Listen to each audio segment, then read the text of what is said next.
Hello guys, welcome back to another video. যিসকলে পলিটেকনিকত admission লম বুলি ভাবিছে তেওঁলোকৰ কাৰণে কিন্তু এই ভিডিওটো বহুতেই গুৰুত্বপূৰ্ণ। মই এই ভিডিওটোৰ পিছতেই কিন্তু আপোনালোকক জনাম যে পলিটেকনিক এডমিশনৰ কাৰণে যি ৰেজিষ্ট্ৰেচন চলি আছে ষ্টেপ বাই ষ্টেপ জনাম, বাট মই ভাবিছোঁ যে এই ভিডিওটো আগতে বনাওঁ আৰু আপোনালোকক জনাওঁ যাতে আপোনালোকে জানে যে কোনটো চাৰ্টিফিকেট কোনসকলৰ কাৰণে প্ৰযোজ্য। বহুতেই কুৱেশ্যন কৰি আছে যে দাদা মই জেনেৰেল কাষ্টৰ ষ্টুডেণ্ট বাট NCL চাৰ্টিফিকেট নাই, মই এপ্লাই কৰিব নোৱাৰিম নেকি? আচলতে ৰিপ্লাই কিমান দিম? আচলতে ভাবিছোঁ যে ভিডিঅ' আকাৰে বনাওঁ যাতে আপোনালোকক এপ্লাই কৰাৰ আগে অন্তত জানে যে কোন চাৰ্টিফিকেটটো আপোনালোকৰ লাগিব, কোনটো ডকুমেণ্টছ আপোনাৰ কাষ্টত লাগিব। এতিয়া EWS চাৰ্টিফিকেট আছে, NCL আছে, বা কাষ্ট চাৰ্টিফিকেটৰ ST OBC আছে, অ'কে, MOBC আছে, বা PWD চাৰ্টিফিকেট আছে, TFWৰ কাৰণে বেলেগ চাৰ্টিফিকেট আছে, এণ্ড দেন আপোনালোকৰ NCC কটাৰ কাৰণে বহুতেই কনফিউজ আছে যে দাদা মোৰ আচলতে মই জেনেৰেল ষ্টুডেণ্ট NCL লাগিব নেকি, বা কিছুমানে কৈছে যে দাদা মই OBC চাৰ্টিফিকেট EWS লাগিব নেকি, EWS নাই মই এইবাৰ পলিটেকনিক নাপাম নেকি? তো বহুত কুৱেশ্যন আচলতে কেনেকৈ ৰিপ্লাই দিম আপোনালোকে ভাবিব পাৰিছে। বহুতে আকৌ হোৱাটছআপতো মেছেজ কৰিছে। গতিকে আপোনালোকক জনাইছোঁ প্ৰথমতে EWS চাৰ্টিফিকেটটো কোনসকল ষ্টুডেণ্টৰ লাগিব। চাওক, বেচিকেলি EWS চাৰ্টিফিকেটটো হ'ল অপশ্যনেল আৰু এইটো বেনিফিটৰ এটা চাৰ্টিফিকেট হয়, ৰিজাৰ্ভেশ্যন। এইটো EWS certificate only for unreserved বা জেনেৰেল কাষ্টৰ ষ্টুডেণ্টসকলৰ কাৰণে। এইটো SC OBC বা MOBC ST ষ্টুডেণ্টসকলৰ কাৰণে প্ৰযোজ্য নহয়। এইটো অনলি EWSটো অনলি জেনেৰেল কাষ্টৰ ষ্টুডেণ্টসকলৰ কাৰণে। জেনেৰেল কাষ্টৰ সকলোৰে যে লাগিব বা সকলোৰে যে EWS চাৰ্টিফিকেটটো বনাব লাগিব কম্পালচাৰী নহয়, অপশ্যনেল হয়। যদি ধৰি লওক EWS যোনটো চাৰ্টিফিকেট তাৰ ইলিজিবিলিটি ক্ৰাইটেৰিয়া হিচাপত আপোনাৰ ফেমিলিটো পৰে, কাৰণ EWS চাৰ্টিফিকেট সকলোৱে নাপায়। কিছুমানৰ ইকনমিকেলি উইকাৰ ফেমিলি থাকে, তেওঁলোকৰ কাৰণেহে এইটো চাৰ্টিফিকেটটো দিয়া হয়, EWS চাৰ্টিফিকেট। এতিয়া কিছুমানৰ চাকৰি থাকিব পাৰে ফেমিলিত জেনেৰেল কাষ্টৰ, তেওঁলোকৰ EWS নাথাকিব পাৰে। গতিকে আপোনালোকে EWS অবিহনেও এপ্লাই কৰিব পাৰিব জেনেৰেল ষ্টুডেণ্টসকলে। যদি EWSটো থাকে এটা বেনিফিটছ পাব, মানে EWSৰ ৰিজাৰ্ভেশ্যন থাকে, চিট ৰিজাৰ্ভেশ্যন থাকে। অকণমান কম মাৰ্ক পালেও কিজানি যদি আপোনাৰ কম মাৰ্ক থাকে আপোনালোকে সোনকালে এডমিশ্যন পাব পাৰে বা এডমিশ্যন চিট পাব পাৰে। অ'কে, দেন NCLৰ কথাটোত আহিছোঁ যে NCLটো বেচিকেলি অনলি ফৰ MOBC আৰু OBC কাষ্টৰ ষ্টুডেণ্টসকলৰ কাৰণে। বহুতেই এইটো কথা জনাইছিলে যে দাদা মই জেনেৰেল কাষ্টৰ ষ্টুডেণ্ট, মোৰ তাত EWS নে NCL নাই, মই এপ্লিকেবল হয় নেকি? বেচিকেলি আপোনালোকক আকৌ এবাৰ জনাইছোঁ যে NCLটো অনলি ফৰ OBC আৰু NCLৰ কাৰণে। এইটো জেনেৰেলৰ কাৰণেও নহয়, STৰ কাৰণেও নহয়, SCৰ কাৰণেও নহয়। এতিয়া STৰ আকৌ STP আছে, STH আছে, সেইটো কথা কিন্তু আপোনালোকে মনত ৰাখিব। তো NCLটো অনলি OBC আৰু MOBC। NCLটো আপোনালোকে NCLৰ কথা আছে যে NCL সকলোৱে আকৌ নাপায়, সকলো বেকগ্ৰাউণ্ড সকলো ফেমিলিয়ে নাপায়। NCLটোও এটা ইনকামৰ ওপৰত, এনুৱেল ইনকামৰ ওপৰত নিৰ্ধাৰিত। যদি আপোনালোকৰ OBC কাষ্টৰ হয়, NCL সম্পৰ্কে অকণমান আগতেও এটা ভিডিঅ'ত আপোনালোকক জনাইছোঁ, ইয়াৰ আগত পলিটেকনিক ৰিলেটেড যোনটো ভিডিঅ' বনাইছিলোঁ। তো NCL আকৌ এবাৰ কৈছোঁ যে NCL বেচিকেলি তাৰ ইলিজিবল ক্ৰাইটেৰিয়া আছে। NCL বছৰ এনুৱেল ইনকাম কিমান হ'লে আপোনালোকৰ ফেমিলি পাব। চাকৰি থাকিলেতো NCL নাপাব পাৰে। অ'কে, তো আপোনালোকে NCLটো যদি এপ্লিকেবল হয় তেনেহ'লেহে OBCৰ আচলতে চাৰ্টিফিকেটত এপ্লাই কৰিব পাৰিব, নহ'লে কিন্তু আপোনালোকে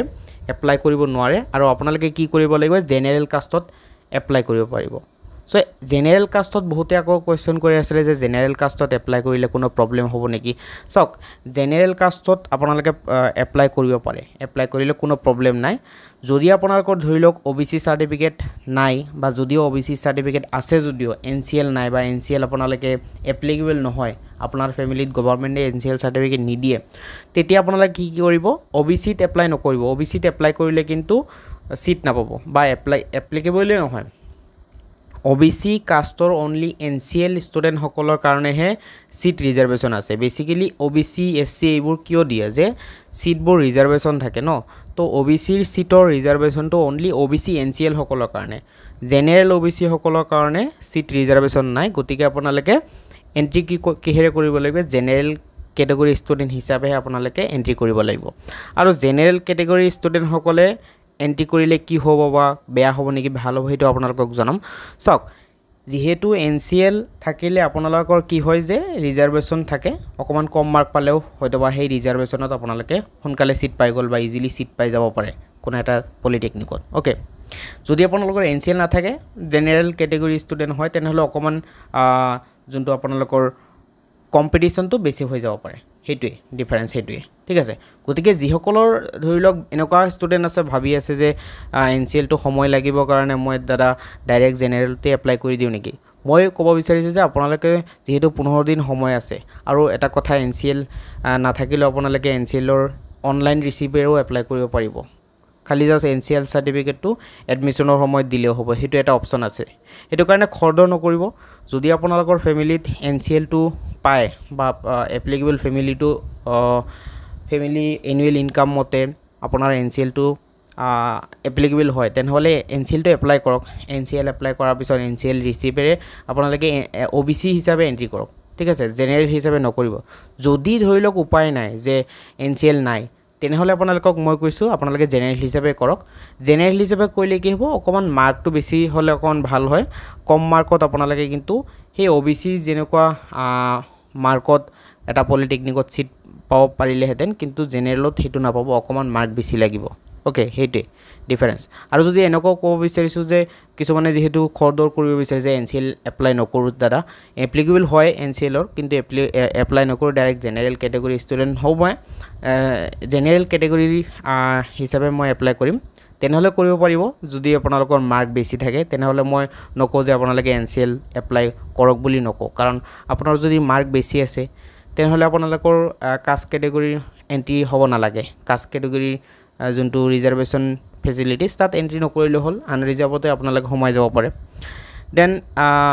এনেকুৱা ধৰণৰ ইনফৰমেশন বাকি পিডব্লিউডিৰ ক্ষেত্ৰত যিসকলে হেন্ডিকেপ ষ্টুডেণ্ট তেওঁলোকৰ কাৰণে পিডব্লিউডি সাৰ্টিফিকেট দিবই লাগিব এটো মাস্ট বি কাৰণ এইবোৰ সাৰ্টিফিকেট বহুত ইম্পৰ্টেন্ট কাৰণ এইবোৰ সাৰ্টিফিকেট হল ৰিজাৰ্ভেশন কেটেগৰীৰ কাৰণে এতিয়া সিটবোৰ যদি ৰিজাৰ্ভেশন দিয়া হৈছে হি ৰিজাৰ্ভেশনৰ বেনিফিটটোৰ কাৰণে এটা প্ৰুফ দিব লাগিব হে প্ৰুফ হিচাপে এনসিএল কাষ্ট সাৰ্টিফিকেট বা ইডব্লিউএছ এইবোৰ লাগিবই এটা কাষ্ট সাৰ্টিফিকেটৰ কথা আছে বহুতে আকৌ কৈছে যে দাদা মোৰ কাষ্ট সাৰ্টিফিকেট নাই মই এপ্লাই কৰিব পাৰিম নেকি সক বেসিক্যালি কাষ্ট সাৰ্টিফিকেটটো লাগিবই আপোনালোকে কাষ্ট সাৰ্টিফিকেটটো এপ্লাই কৰক বা কাষ্ট সাৰ্টিফিকেটটো লাগিবই ওকে আৰু যিসকলৰ ধৰি লওক কাষ্ট সাৰ্টিফিকেট নাই আপোনালোকে যদি উপায় নাই যে 15 তাৰিখৰ ভিতৰত বলে আপোনাৰ কাষ্ট সাৰ্টিফিকেটটো অনলাইন কৰাৰ পিছতো মানে হাতত নাহিলে তেতিয়া আপোনালোকে এক কাম কৰিব পাৰে অনলাইন কৰা ৰিসিভেৰে এপ্লাই কৰিব পাৰে বাট মোৰ মতে হেতু কৰিলে আপোনালোকৰ অনলাইনটো একসেপ্টেবল হ'বনে নাই হেতু নাজানো নহব বুলি মই ভাবো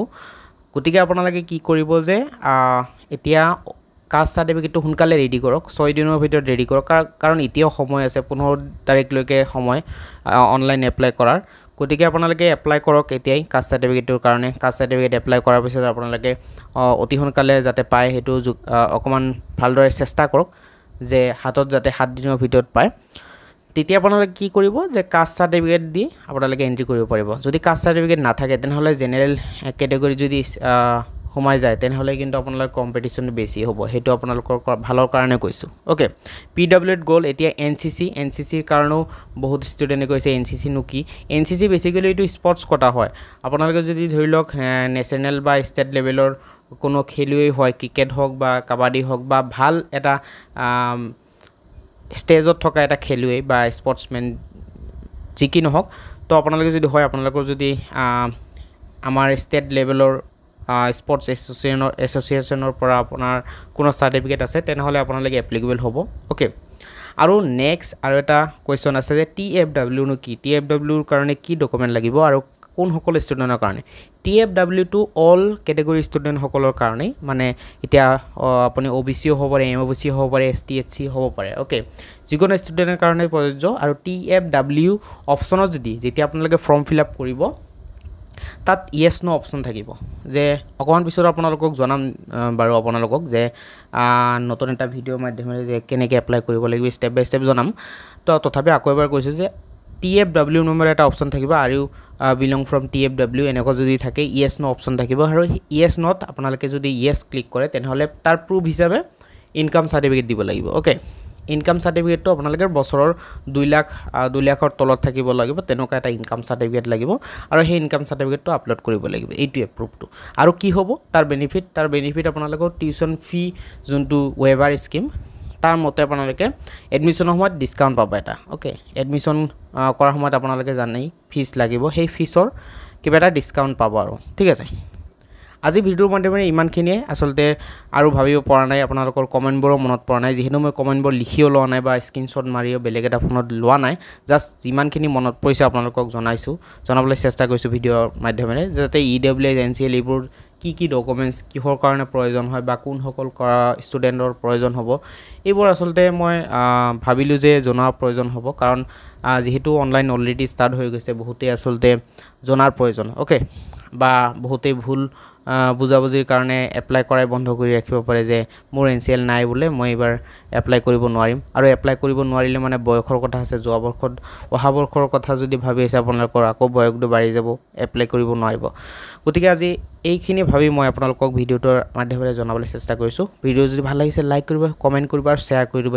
ভিডিওটো আৰু কি কৰিব এই চেনেলটো যদি সাবস্ক্ৰাইব কৰে না আপোনালোকে চেনেলটো সাবস্ক্ৰাইব কৰিব আৰু যিসকলে ফেসবুক ইউজ কৰে আপোনালোকক ৰিকুৱেষ্ট কৰিছো যে আপোনালোকে ফেসবুকত থকা টেকনিক্যাল গাউলিয়া ফেসবুক পেজটো ফলো কৰক প্লিজ কাৰণ তাত আপোনালোক